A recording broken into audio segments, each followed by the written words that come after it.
아르스포츠 코리아. 함께 새로운 하루를 밝고 즐겁게 시작하세요. 여러분을 위한 전문 야구 스포츠 채널입니다. 최신 정보를 매일 받아보실 수 있도록 제 채널을 구독해주세요.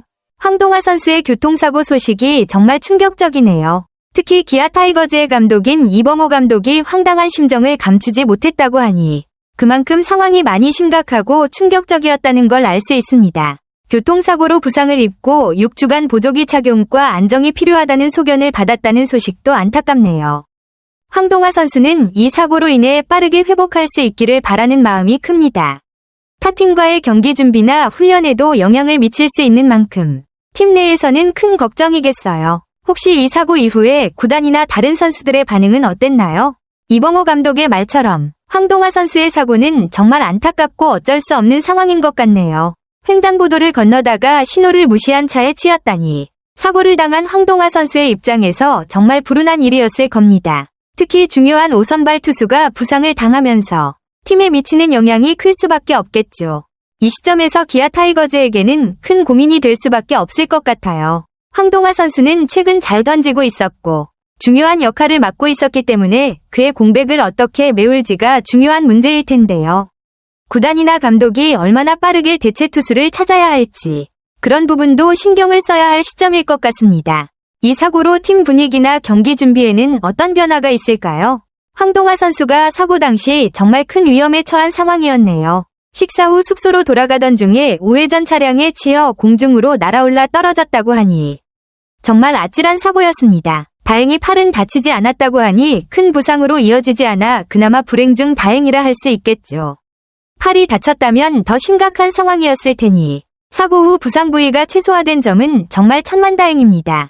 이범호 감독이 말한 대로 팔로 떨어지지 않아서 다행이라는 말에 그만큼 사고가 얼마나 위험했는지 느껴지네요. 만약 팔이나 다른 부위가 더 심각하게 다쳤다면 선수로서의 경력에도 큰 영향을 미쳤을 테니까요. 이 사고로 황동화 선수가 빨리 회복하고 팀에 다시 돌아올 수 있기를 바라는 마음입니다. 그런 큰 부상을 당하고도 빠르게 재활을 통해 돌아올 수 있을까요? 기아 타이거즈가 그의 공백을 잘 메울 수 있기를 바랍니다. 그렇다면 사실상 전반기에는 복귀가 어려운 상황이네요. 6주간 보조기 착용과 뼈가 붙을 때까지 안정이 필요하고 그 이후에도 보강 운동을 해야 하니 빠르면 2개월 후에나 복귀할 수 있다는 말이군요. 황동화 선수에게는 시간이 많이 필요하지만 그만큼 제대로 회복하고 몸을 만들 수 있는 시간이 필요할 것 같습니다.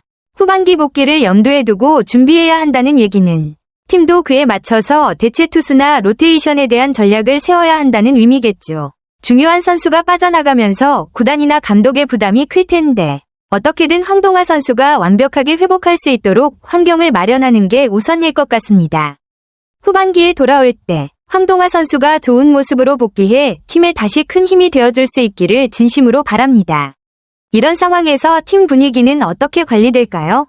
황동화 선수가 기아에 입단한 지 얼마 되지 않았는데 벌써 중요한 역할을 해냈네요. 2022년 신인 드래프트 2차 7라운드 65순위로 입단해 지난해에는 25경기 중 22경기를 선발로 소화하며 5승 7패 평균 자책점 4.44를 기록하면서 팀의 통합 우승에 기여한 것은 정말 대단한 성과였습니다. 특히 이휘리가 팔꿈치 부상으로 이탈한 공백을 잘 메워줬다는 점에서 황동화 선수의 역할이 얼마나 중요한지 알 수 있습니다. 이런 활약을 한 선수가 부상을 당하고 회복을 기다려야 한다는 사실이 팀에겐 정말 아쉬운 부분일 겁니다. 황동화 선수가 신인으로서 중요한 순간에 이렇게 중요한 역할을 해주면서 팬들과 구단의 기대도 커졌을 텐데 그 기대를 안고 후반기에는 더욱 강력하게 돌아오길 바랍니다. 황동화 선수의 복귀 후 그가 지난해 보여준 안정적인 성적을 이어가며 다시 선발 로테이션에서 중요한 역할을 할 수 있기를 진심으로 기대합니다. 그럼 기아의 선발진은 어떻게 구성이 될까요?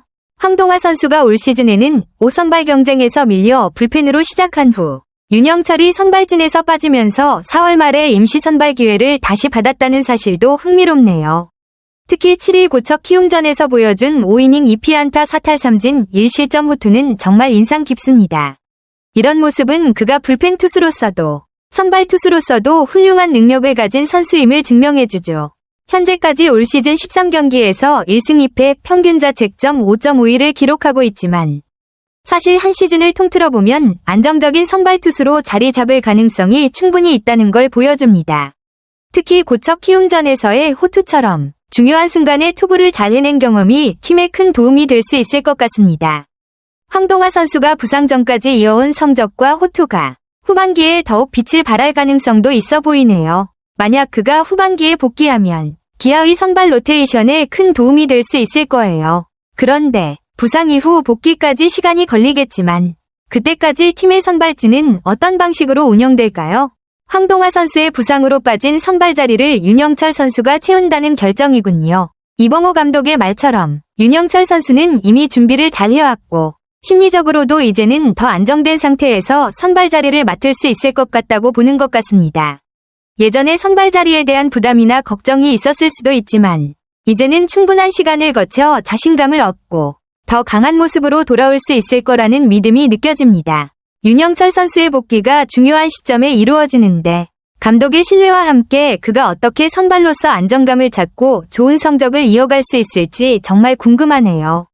아마도 부상 복귀 후 빠르게 선발 로테이션에 합류해야 하므로 윤영철 선수가 어떤 모습을 보일지에 따라 기아 타이거즈의 후반기 선발진도 큰 영향을 받을 것 같습니다. 윤영철 선수는 선발로 돌아와서 어떻게 투구를 이어가길 바랄까요? 그가 선발로서 좋은 성적을 거두면 황동하 선수의 공백도 자연스럽게 메워질 수 있을 거예요. 윤영철 선수가 올 시즌 3경기에 등판에 3패, 평균 자책점 15.88로 부진했다는 점은 분명 큰 우려가 될 수 있겠네요. 그만큼 지금까지의 성적이 좋지 않아서 선발로 복귀하기에 부담이 있을 수 있지만 감독이 말한 것처럼 심리적인 안정과 준비가 잘 돼 있다면 상황이 달라질 수도 있을 거예요. 윤영철 선수가 4월 19일에 1군 엔트리에서 말소되었고 최근 2일에 복귀했지만 아직 경기에 등판하지 않았다는 것도 팀 내부에서 그를 어떻게 활용할지에 대해 고민이 많았다는 증거일 수 있습니다. 복귀 후 첫 등판을 기다리며 그의 상태나 준비가 얼마나 개선되었는지가 중요한 시점이겠죠. 윤영철 선수가 선발로서 부진을 딛고 다시 안정적인 투구를 할 수 있을지, 그가 어떤 모습으로 복귀할지에 따라 기아의 후반기 선발 로테이션에 중요한 영향을 미칠 것 같습니다. 감독이 기대하는 만큼 자신감을 찾고 좋은 모습을 보여줄 수 있을지 지켜볼 일입니다. 이 상황에서 윤영철 선수가 선발로서 재기하기 위해서는 어떤 점을 개선하고 어떤 마음가짐으로 경기에 임해야 할까요? 황동하의 자동차 사고는 그에게는 물론 기아 타이거즈 팀 전체에 큰 충격을 주었을 것입니다. 주전 투수인 황동하는 팀의 플레이에서 매우 중요한 역할을 했습니다. 이번 사고는 그의 건강 상태에 대한 우려를 불러일으켰을 뿐만 아니라 그가 결장하는 동안 기아 타이거즈의 전술과 라인업에 대한 많은 질문을 제기했습니다. 개인적인 생각으로는 황동하가 6주 만에 빠르게 회복하여 경기장에 돌아오는 것은 큰 도전이지만 불가능한 일은 아니라고 생각합니다. 그러나 그의 복귀는 개인적인 능력뿐만 아니라 팀 전체의 사기에도 영향을 미칠 수 있습니다. 만약 황동하가 복귀하여 이전과 같은 경기력을 유지한다면 그는 기아 타이거즈에게 큰 동기부여가 될 것이며 어려운 시기에 팀의 전투 정신을 유지하는 데 도움이 될 것입니다. 팀의 전술에 대해 말하자면 이범호 감독과 코칭 스태프는 황동하의 공백을 메우기 위해 조정이 필요할 것입니다. 아마도 그들은 임시 대체 선수를 찾으려 할 것이지만 황동하의 자리를 완벽하게 대체할 사람을 찾는 것은 쉽지 않을 것입니다. 그럼에도 불구하고 남아있는 선수들과 팀의 결속력을 바탕으로 기아 타이거즈는 다가오는 경기에서 여전히 효과적인 방법을 찾을 수 있을 것입니다. 결론적으로 기아 타이거즈가 이 도전을 극복할 수 있을지는 황동하의 회복과 팀이 현재 상황에 얼마나 잘 적응하느냐에 달려 있습니다. 그가 빨리 회복하여 강하게 돌아오기를 기대하며 팀은 황동하와 같은 스타가 필요합니다. 아르스포츠 코리아 여러분과 함께 해주셔서 감사합니다. 여러분을 서비스할 수 있어 정말 행운이었습니다. 헤어지기 전에 여러분께 많은 감사를 드리며 즐겁고 성공적인 일들만 가득하길 바랍니다. 더 나은 서비스를 제공할 수 있도록 피드백을 부탁드립니다. 다음 소식에서 뵙겠습니다.